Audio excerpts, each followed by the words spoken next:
Bismillahirrahmanirrahim.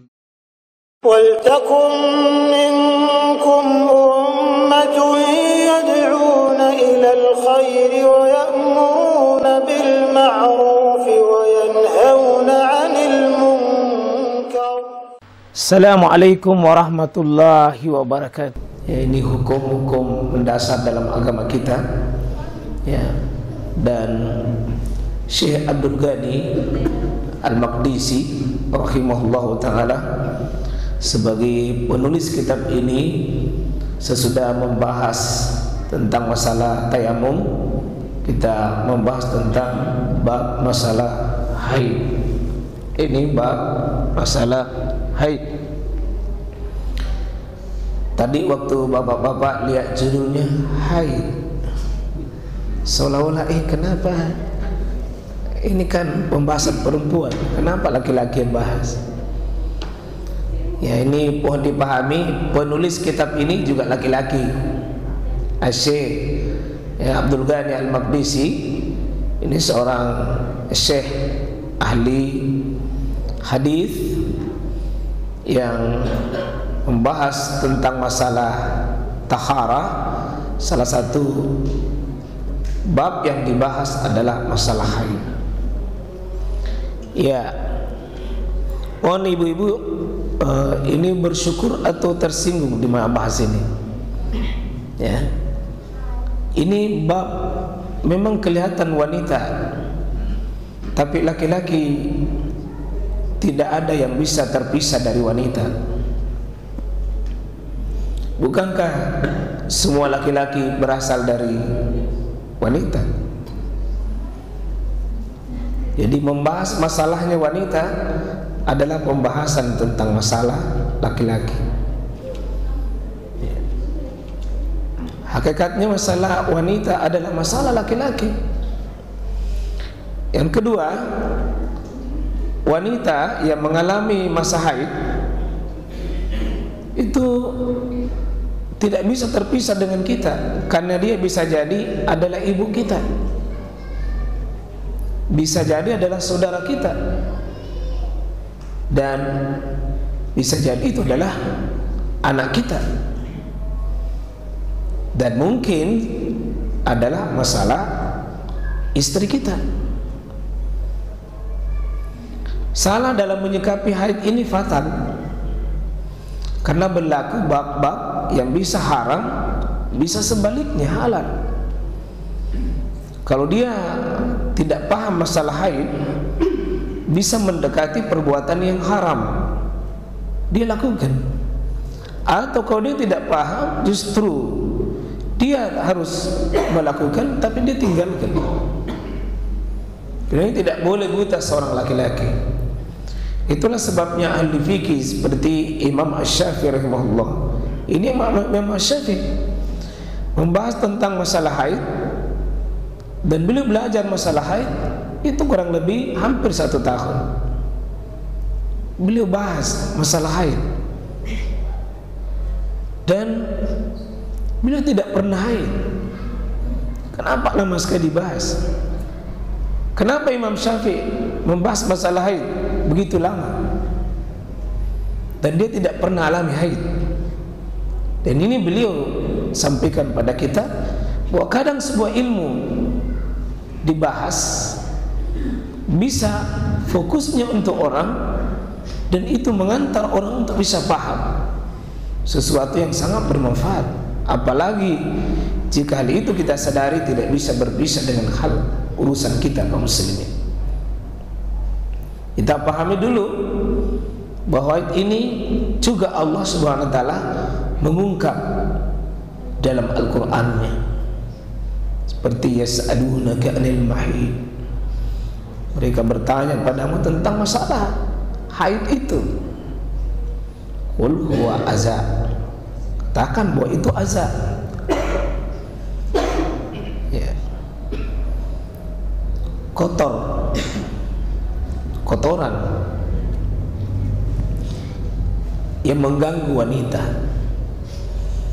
Secara bahasa haid ini sesuatu yang mengalir, sesuatu yang mengalir. Ya. Karena aslinya darah haid ini itu mengalir. Dia tidak lagi menggumpal setelah keluar, karena dia di dalam menggumpal.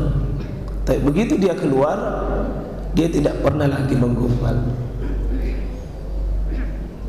Sebagaimana kita ketahui di wanita yang keluar pada bagian depannya, nah itu banyak, paling banyak Pak.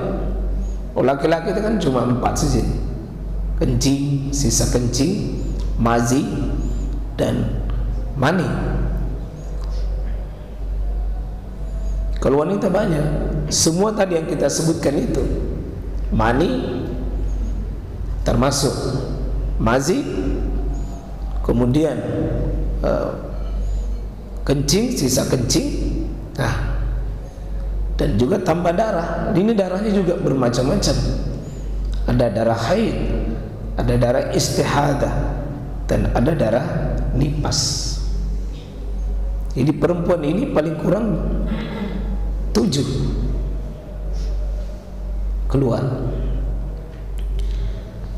Ketika keluar ini masing-masing 1 di antara 7, kita mesti berikan sifatnya dan hukumnya, supaya kita memperlakukan dia. Mana yang masuk kategori wajib berwudu, mana wajib mandi, mana yang menghalangi untuk sholat, mana yang menghalangi untuk berhubungan. Ya. Jadi coba sekalian rahmati dimuliakan oleh Allah SWT, coba kita lihat sebagian dari hadis ini.